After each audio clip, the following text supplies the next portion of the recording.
I am stoked to have my next guest join us. He's dropping a brand new mixtape next month. His second in less than a year. It's going to be called Ontogeny. Stevan, hello. Thank you so much for your time. Thank you so much for having me. You really, that was a warm welcome. I appreciate it. I'm a big fan of your music. I love checking in with musicians. I've been saying this throughout the last 7 months or whatever it is. Where are you and how are you right now? Well, I'm at like a little street corner at the moment. Just had to get out of just had to get out of a train because, like, you know, didn't want too much noise. But as you can see, the elements are attacking me, so might have to keep moving. But yeah, I was on my way to a session today. Yeah. Give us a semblance of like what city you're in right now. Oh, so I'm in Sydney, Australia, obviously. From the accent, if you couldn't pick it up. Sydney, Australia. I'm in a suburb at the moment called Sutherland. I don't know how specific I'm meant to get with this, but yeah, you know, I'm around. You've been making music throughout this year. How has all the social events, social justice events, and the climate affected your songwriting? It's very interesting. I made a lot of the new stuff that you guys are going to hear. I made it in January.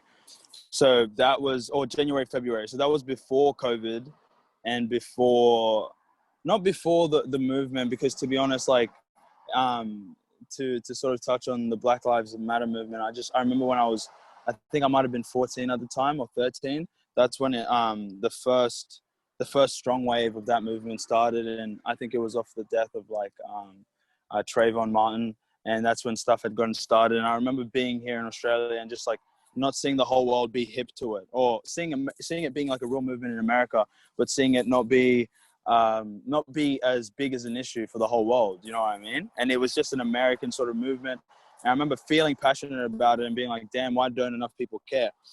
Fast forward to 2020, you know, the movement had like gained new life and new legs with this unfortunate murder of like George Floyd. And that was like, that was a very weird thing for me to see. And I guess it affected my music in the sense that some things that I say on the new project probably have new context. Like without context, like anything can mean anything. But I think people will listen to this, and if they hear a lyric and they assume that, you know, it means something more, it's referencing something more, now it has the proper context. And I feel like the whole world is taking notice of this particular issue. Whereas before I felt like people were like, oh, this is just something that happens in the States. I think every country is starting to look at their treatment of either their indigenous community or their POC community, and they're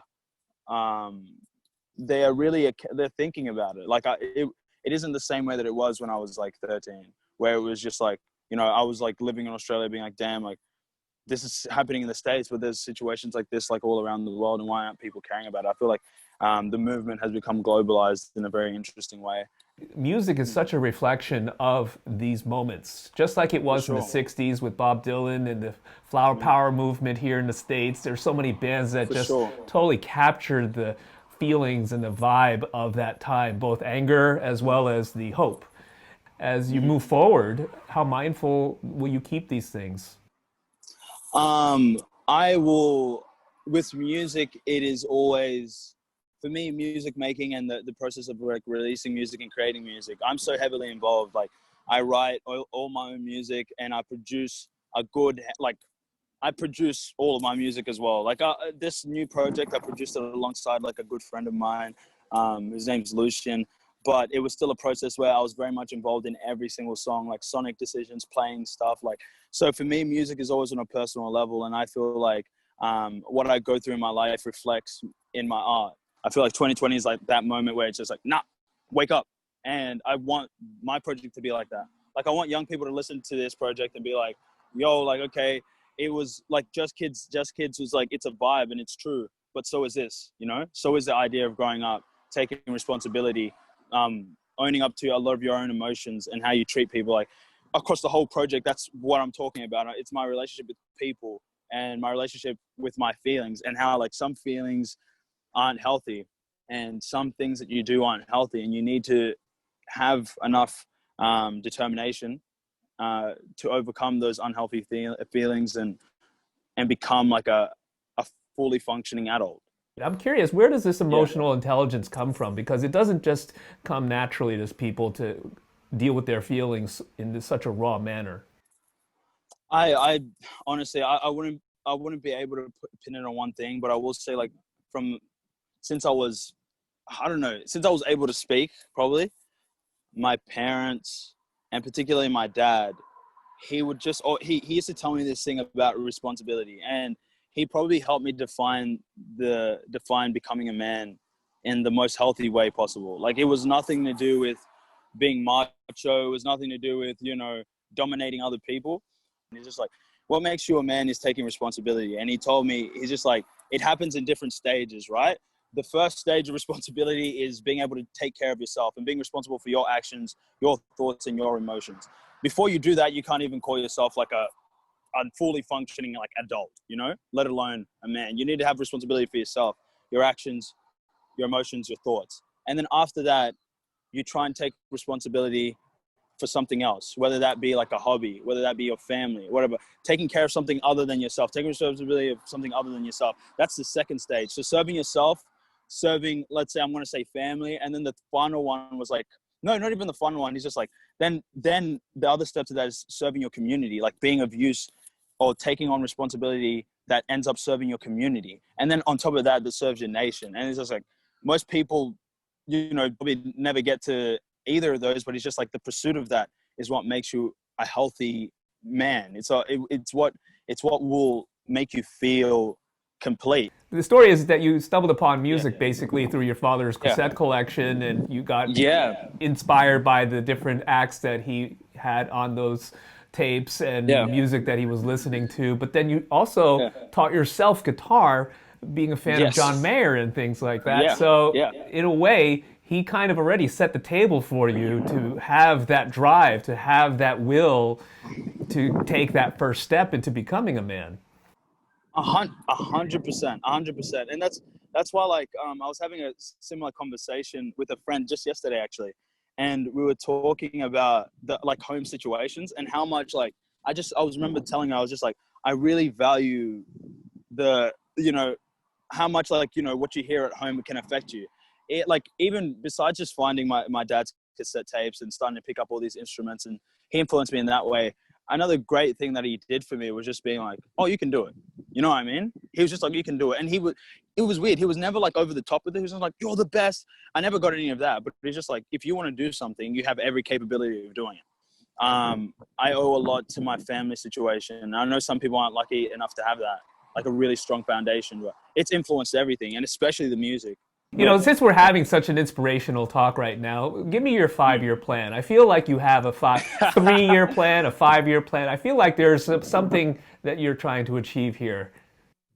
Okay, like I don't tend to put like a time frame on it per se, like let's say years, but I do have definite like markers, and like I I want a core following, like a core base. I'm not too stressed about breaking into like the big mainstream, but I want like an audience of fans who love me and love what I do and love what I make. I just want a core base. I want stability in that sense.